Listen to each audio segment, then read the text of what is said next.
ہاں آنکھیں گئی ہیں مگر اللہ فرماتا ہے میں اپنا دیدار کرواؤں گا، بس صرف صبر کرنا ہے۔ اسی طرح میرے پیارے اسلامی بھائیوں، بعض لوگوں کے یہاں بچے کا انتقال ہو جاتا ہے، چھوٹے چھوٹے بچوں کا انتقال ہو جاتا ہے، یا بعض اوقات پیدائشی بچہ مرا ہوا ہوتا ہے، پیدا اس کا انتقال ہو جاتا ہے، یا بعض اوقات ولادت سے پہلے ہی بچہ ضائع ہو جاتا ہے، بہت شور، بڑا واویلا، بڑا رونا پیٹنا گھروں میں ہوتا ہے۔ مت کیا کرو ایسا، یقین کریں یہ بہت بڑا انعام تمہیں ملنے جا رہا ہے۔ ایسا نہ ہو یہ رونا پیٹنا، یہ بے صبری، یہ اللہ کی بارگاہ میں شکوے شکایات، اتنے بڑے تم اجر سے محروم رہ جاؤ۔ سنو، اللہ کے آخری نبی صلی اللہ تعالی علیہ وسلم نے فرمایا جس مسلمان جوڑے کے 3 بچے انتقال کر جائیں، اللہ عز و جل ان بچوں پر فضل و رحمت کرتے ہوئے ان دونوں یعنی ماں باپ کو جنت میں داخل فرمائے گا۔ صحابہ کرام نے عرض کی کسی کے 2 بچے، فرمایا 2 بچے بھی، پھر عرض کی اور 1، فرمایا 1 بھی، پھر فرمایا اس ذات کی قسم جس کے قبضہ قدرت میں میری جان ہے، جس عورت کا کچا بچہ فوت ہو جائے یعنی حمل ضائع ہو جائے اور وہ اس پر صبر کرے تو وہ بچہ اپنی ماں کو اپنی ناف کے ذریعے کھینچتا ہوا جنت میں لے جائے گا۔ یہ تو جنت کا ٹکٹ تھا، مگر شکوے شکایات، الامان والافیز، گھر میں موت میت کو نقصان ہو جائے، ہماری عورتیں، ہمارے گھر کے افراد وہ واویلا کرتے ہیں۔ معاذ اللہ، بعض اوقات تو کفریہ کلمات زبان پر ہوتے ہیں، معاذ اللہ ثم معاذ اللہ، کہتے کہ اللہ کو ہمارا ہی گھر ملا تھا، اتنے چھوٹے بچے کا کیا قصور تھا؟ استغفر اللہ۔ یہ تمہارے جملے، ایک تو گھر میں مصیبت پہلے ہی آئی ہوئی ہے اور تم اللہ پر اعتراض کر کے معاذ اللہ، اللہ کو ظالم کہہ کے اپنا ایمان بھی ضائع کر بیٹھے، یہ تو اس سے بڑی مصیبت ہو گئی نا۔ تو نہ کریں ایسا، سیکھو۔ آج میں نے آپ کے سامنے حضرت ایوب علیہ السلام کی سیرت اور قرآنی واقعہ بیان کیا کہ سب کچھ چلا گیا مگر وہ اللہ کی رضا پر راضی تھے، رب نے انہیں صبر کرنے والا بندہ بھی فرمایا اور ساری نعمتیں پہلے سے زیادہ عطا فرما دی۔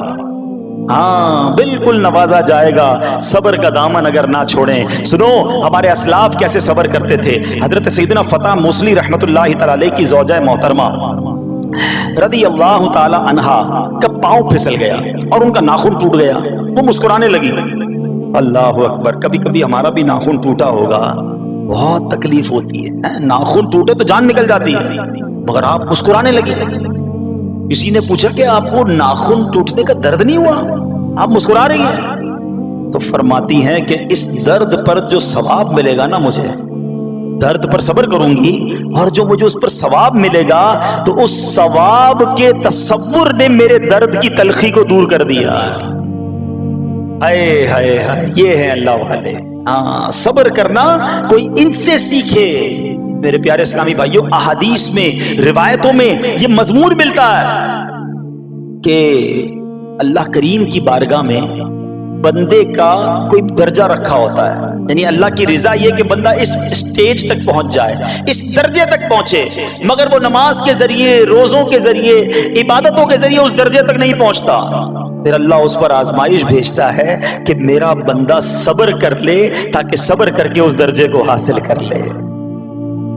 ہائے ہائے، یعنی مجھ پر کوئی آزمائش آئی تھی میرے درجے بڑھانے، مگر ہائے میری بے صبری کہ میں نے وہ درجہ پانے کا موقع ضائع کر دیا، میں نے وہ ثواب پانے کا موقع ضائع کر دیا۔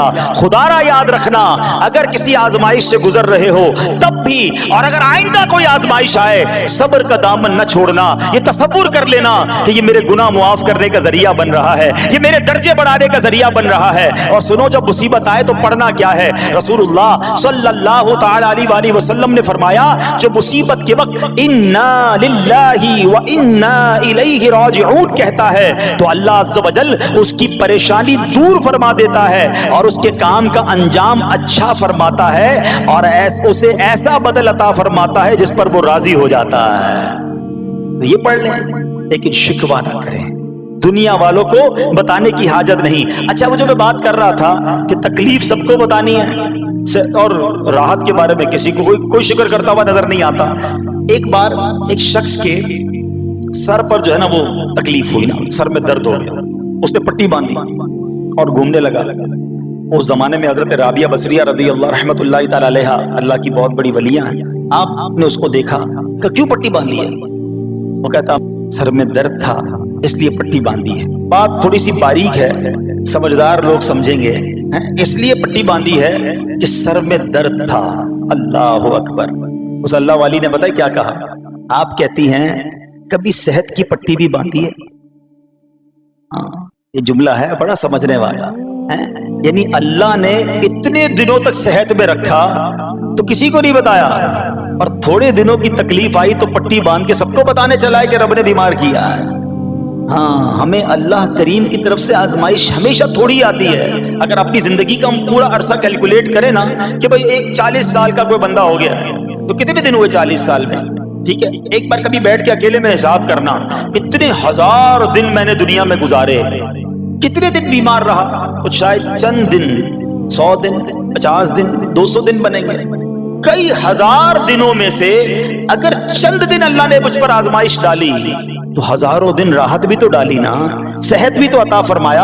اتنے دن جس رب نے چھاؤں میں کھڑا کیا, اگر تھوڑی دیر کے لیے دھوپ آئی ہے تو مجھے شکوہ نہیں کرنے چاہیے. یاد رکھنا ہر رات کے بعد صبح ہے, ہر دھوپ کے بعد چھاؤں ہے. اگر تم انتظار کرو گے تو رب ایسی رحمت تم پر نازل کرے گا, اپنے غیب کے خزانوں سے عطا فرمائے گا. قرآن میں رب نے وعدہ کیا ہے وَمَن يَتَوَکَّلْ عَلَى اللَّهِ فَهُوَ حَسْبُهُ, جو اللہ پر بھروسہ کرے اللہ اس کے لیے کافی ہے. مگر ہمارا پرابلم یہ ہے کہ جب مشکل آتی ہے ہم یہ ساری باتیں بھول کر بس شکوہ, شکایات اور پریشانی میں چلے جاتے ہیں. ارے آپ اس مصیبت کو اللہ کی طرف سے نعمت سمجھ لو, اللہ کی طرف سے یہ سمجھ لو کہ میرے گناہ معاف کروانے, میرے درجات بلند کرنے کے لیے آیا ہے. اچھا اب ایک اور بات, بعض اوقات شیطان ہے نا وہ کسی کے دماغ میں وسوسہ ڈالتا ہے کہ یار جب میں نمازیں نہیں پڑھتا تھا نا تب تو اتنا پریشان نہیں رہتا تھا, جب سے نمازیں شروع کی, دعوت اسلامی کے اجتماع میں آنے لگا, مدنی قافلوں میں سفر شروع کر دیا, اب تو میں نے کچھ ذمہ داری بھی لینا شروع کر دی ہے. ارے میں نے جب سے امامہ پہنا ہے, یہ داڑھی رکھ لی ہے, میری کوئی اسلامی بہن سن رہی ہے کہ بے پردہ گھومتی تھی تو کوئی اتنا ٹینشن نہیں تھا, اب میں نے جناب پردہ کرنا شروع کیا ہے, قرآن پڑھنا شروع کیا ہے تو ٹینشنیں شروع ہو گئی ہیں. اب شیطان بعض لوگوں کے ذہنوں میں یہ وسوسہ ڈالتا ہے کہ میں تو دین کے قریب ہو رہا ہوں, اللہ کے قریب ہو رہا ہوں, اور مجھ پر آزمائشیں کیوں آ رہی ہیں؟ سنو سبحان اللہ, اللہ کے حبیب علیہ الصلوۃ والسلام کی کیا شان ہے. ہم اعلیٰ حضرت ایسے ہی نہیں کہتے کہ میں نثار تیرے کلام پر ملی یوں تو کس کو زبان نہیں, وہ سخن ہے جس میں سخن نہ ہو, وہ بیان ہے جس کا بیان نہیں. میرے آقا نے کم و بیش 1450 سال پہلے یہ مسئلہ سولو کر دیا. حضرت سیدنا سعد بن ابو وقاص رضی اللہ تعالیٰ عنہ فرماتے ہیں کہ میں نے عرض کی یا رسول اللہ صلی اللہ تعالیٰ علیہ وسلم, سب سے زیادہ مصیبتیں کن لوگوں پر؟ گلی مکا دی نا, پنجابی میں کہتے ہیں نا گالی بات ہی ختم کر دی. حضور یہ بتائیں سب سے زیادہ مصیبتیں کن لوگوں پر آئیں؟ پیارے آقا نے فرمایا انبیاء پر. اللہ اکبر, اللہ کے سب سے قریب تو انبیاء ہیں نا, انبیاء پر, پھر ان لوگوں کے بعد جو لوگ بہتر ہیں, پھر ان کے بعد جو بہتر ہیں. سنو اب اگلا جملہ, بندے کو اپنی دینداری کے اعتبار سے مصیبت میں مبتلا کیا جاتا ہے. اگر وہ دین میں سخت ہوتا ہے اس کی آزمائش بھی سخت ہوتی ہے, اگر وہ دین میں کمزور ہوتا ہے تو اللہ عز و جل اس کی دینداری کے مطابق اسے آزماتا ہے. بندہ مصیبت میں مبتلا ہوتا رہتا ہے یہاں تک کہ اس کے دنیا میں ہی اس کے سارے گناہ بخش دیے جاتے ہیں. گویا اللہ کی یہ رحمت ہے کہ بندہ بڑا نیک ہو رہا ہے, رب چاہتا ہے کہ اس بندے پر آزمائش بھیجوں, میرا نیک بندہ صبر کرے, اس کے گناہ معاف ہو جائیں اور میرے پاس آئے تو اس کو جنت میں داخل کر دوں. اللہ اکبر. اے پیارے اسلامی بھائیوں یاد رکھنا, اب جو میں نے ایک سوال قائم کیا تھا نا کہ یار میں تو دین کے قریب, میں تو اللہ کے قریب ہونے کی کوشش کر رہا ہوں اور ایک کے بعد ایک آزمائش آ رہی ہے, یہ کیا ہے؟ اب ایک اور حدیث سن لو. سبحان اللہ, حضرت سیدنا انس رضی اللہ تعالیٰ عنہ سے روایت ہے, سرکار والا تبار, ہم بے قصوں کے مددگار, شفیع روز شمار, تو عالم کے مالک و مختار صلی اللہ تعالی علیہ وآلہ وسلم نے فرمایا جب اللہ عز و جل کسی بندے سے محبت فرماتا ہے, سننا ذرا غور سے, اللہ عز و جل جب اپنے کسی بندے سے محبت فرماتا ہے یا اسے اپنا دوست بنانے کا ارادہ فرماتا ہے تو اس پر آزمائشوں کی بارش فرما دیتا ہے. سوال ہے نا کہ میں اللہ دوست بھی بنا رہا ہے, اللہ کریم